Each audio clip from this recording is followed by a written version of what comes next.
The other day I was talking with Dorothy Saka, of KCCA, and I was checking. The SFC I was asked by Gen Muhoozi Kainerugaba to involve the SFC in doing the Kampala roads, the potholes. Because you in Kampala, you have got potholes. Up country, the roads are good. Many roads are good. But here, you are very rich in potholes. Now, some companies had quoted 12 billion shillings to do those potholes. Now, Dorothy Saka told me the other day that the SFC, because there is an SFC engineering brigade, can do that work at 2.7 billion. So you look at the wastage. How can this be? A work that can be done for 2 point something billion, somebody wants 12 billion. You can do 5 times more work. So therefore, you, the people who are in the armed forces, in the police, in the prisons, intelligence service, really know that if you associate yourself with corrupt people, you are the worst enemy of your country. You are cheating your own parents. These roads are for our people, our parents, our sisters, so therefore corruption. And we are really going to crush it, I can assure you. Don't think that we always go slowly, but you know what eventually happens. This was the problem of the UPC. The UPC thought they were very clever. We tried to advise them. They wouldn't listen. But we couldn't abandon Uganda. We had eventually to clash with them. So the corrupt groups, wherever you are,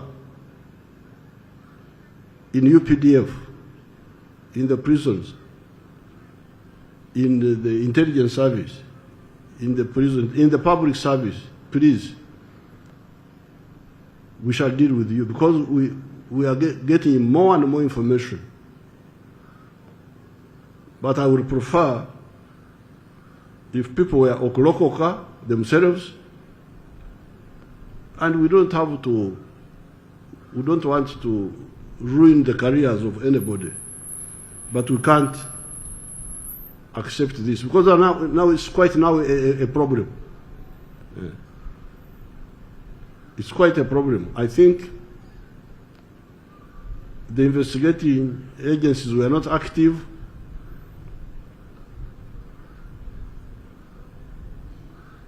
And that's how impunity grew, and people think they can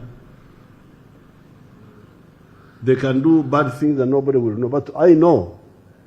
In fact, in many cases, I know the only problem is that I don't have the proof to crush somebody's corrupt practices.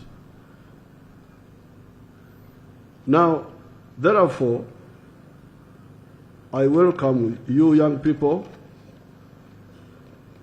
into the prison services, and as I advised you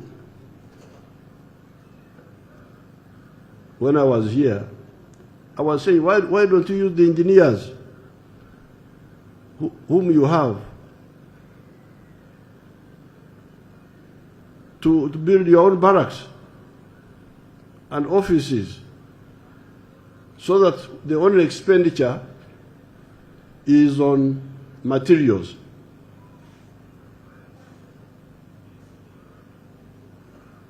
Because remember, when you involve so-called private sector, I really don't want to hear private sector in the armed forces. Private sector doing what? You have engineers, they know how to build. What they need is materials. Because remember, when you involve the private sector, many of these Ugandans don't have their own money. They borrow money from banks. And the bank charges them here 20% or 18% or something like that. So, if the cost was 10 million, it now becomes 12 million because of the bank loan which the so-called contractor has borrowed. It becomes now 12 million, added 20%. Then these companies are greedy. They want big profit, 20% profit for the company now. That's another 2 million. So it's now 14 million. Then, because it is a private, it is a business, they pay VAT, another 18%. Oh, that's now an extra 48 added to the others. 58, almost 60. Then many of the companies don't have their own transport. They need to hire. So you find something that was 10 million has now become 18 million. What are you looking for? Why don't you really strengthen? And we struggle with the money to get the materials and labor for